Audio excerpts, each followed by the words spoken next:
Hey everybody, my name is Stephanie Marshall, and I am recording my lesson one, the discussion one for week 3. And on the first question is what evidence that supports what has been learned thus far regarding setting and communication learning objectives using the gradual release model, giving feedback and assessment that I see in the video. One thing that was very evident to me in watching the video was that making sure children learn was a top priority for Mr. Provenos. He indicated to the students the objectives, which was learning how to identify keywords to know whether they were supposed to add or subtract.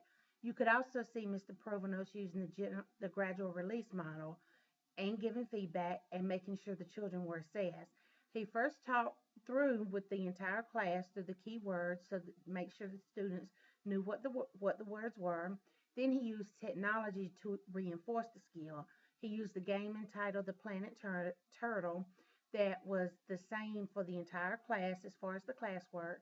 And once the students were able to pass and grasp the concept or master the skill, then they were able to move on to the next concept. He also used another game that was basically skill based, and it was Dreamway, and I think he said they were just trying that for the first time this year. But this is a very innovative way for students to stay engaged and focused while they learn. The students were assessed because they had to pass the level and get the questions right before they were able to move on to the next level. And so that was how they were assessed to know if they were understanding and knew how to do the skill.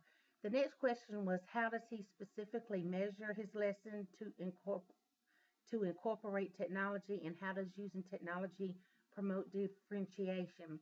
He uses technology to reinforce the concept he discusses with the class. He doesn't just use one type of technology. It showed he had some iPads, iPod, Mac computers.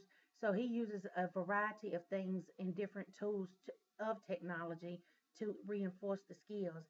And using technology promotes differentiation because it allows students to move at their own pace, and it offers immediate feedback, where instead of them raising their hands and having to wait for the teacher to respond, they get immediate feedback of what was wrong, why it was wrong, and with the right answer.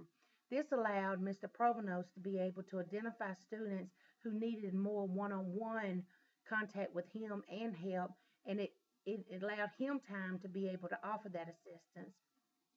The next question was, what evidence is there of varying levels of cognitivity? The evidence is represented by the level that the children were on the games.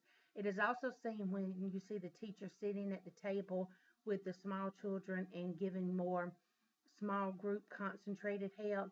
This was seen as those students maybe who were having a more difficult time, and he wanted to get them in a group together to see if working with them in small groups could help with that.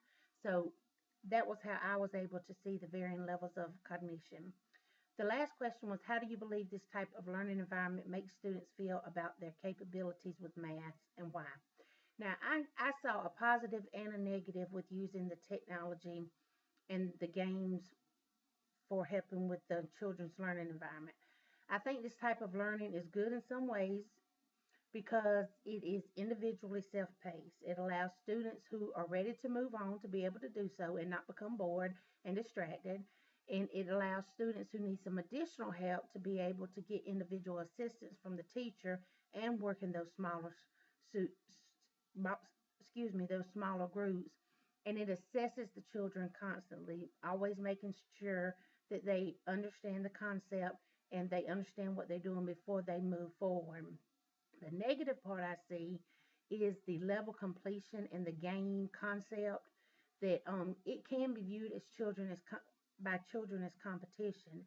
Now, for some, competition is the motivator and it makes them do better. But for children who are having a difficult time and can't seem to pass a certain level, this could actually be kind of a negative aspect to them because they could be picked on by the other kids, or they could become very self-conscious or have a very low self-esteem about that. And so it could also have a negative effect. Thank you very much. Good luck to everybody.